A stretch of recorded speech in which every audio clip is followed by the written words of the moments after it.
بسم اللہ الرحمن الرحیم۔ السلام علیکم ناظرین۔ حضرت ابو ہریرہ رضی اللہ عنہ نے حضور اقدس صلی اللہ علیہ وسلم سے نقل کیا ہے کہ میری امت کو رمضان شریف کے بارے میں 5 چیزیں مخصوص طور پر دی گئی ہیں جو پہلی امتوں کو نہیں ملی ہیں۔ نمبر 1، ان کے منہ کی بدبو اللہ کے نزدیک مشک سے زیادہ پسندیدہ ہے۔ نمبر 2، ان کے لیے دریا کی مچھلیاں تک دعا کرتی ہیں اور افطار کے وقت تک کرتی رہتی ہیں۔ نمبر 3، جنت ہر روز ان کے لیے آراستہ کی جاتی ہے۔ پھر حق تعالی شانہ فرماتے ہیں کہ قریب ہے کہ میرے نیک بندے دنیا کی مشقتیں اپنے اوپر سے پھینک کر تیری طرف آویں۔ نمبر 4، اس میں سرکش شیاطین قید کر دیے جاتے ہیں کہ وہ رمضان میں ان برائیوں کی طرف نہیں پہنچ سکتے جن کی طرف غیر رمضان میں پہنچ سکتے ہیں۔ نمبر 5، رمضان کی آخری رات میں روزے داروں کے لیے مغفرت کی جاتی ہے۔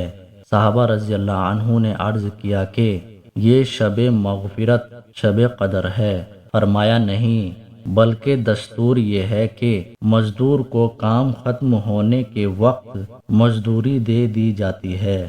نبی کریم صلی اللہ علیہ وسلم نے اس حدیث پاک میں 5 خصوصیتیں ارشاد فرمائی ہیں جو اس امت کے لیے حق تعالی شانہ کی طرف سے مخصوص انعام ہوئی، اور پہلی امت کے روزے داروں کو مرحمت نہیں ہوئی۔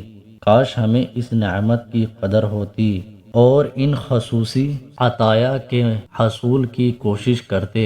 منہ کی بو کا مطلب اول یہ کہ روزے داروں کے منہ کی بدبو جو بھوک کی حالت میں ہو جاتی ہے حق تعالی شانہ کے نزدیک مشک سے بھی زیادہ پسندیدہ ہے۔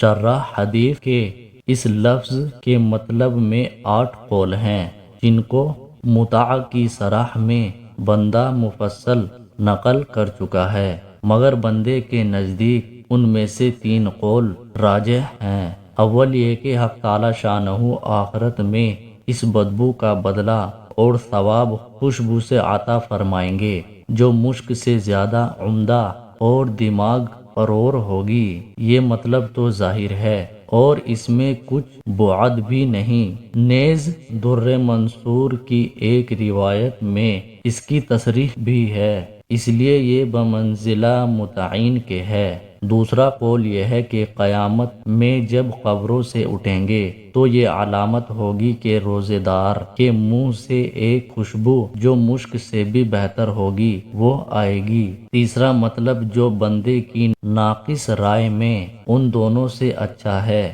وہ یہ ہے کہ دنیا ہی میں اللہ کے نزدیک اس بو کی قدر مشک کی خوشبو سے زیادہ پسندیدہ ہے، اور یہ امر باب المحبت سے ہے۔ جس کو کسی سے محبت و تعلق ہوتا ہے اس کی بدبو بھی فریفتہ کے لیے 1000 خوشبوؤں سے بہتر ہوا کرتی ہے۔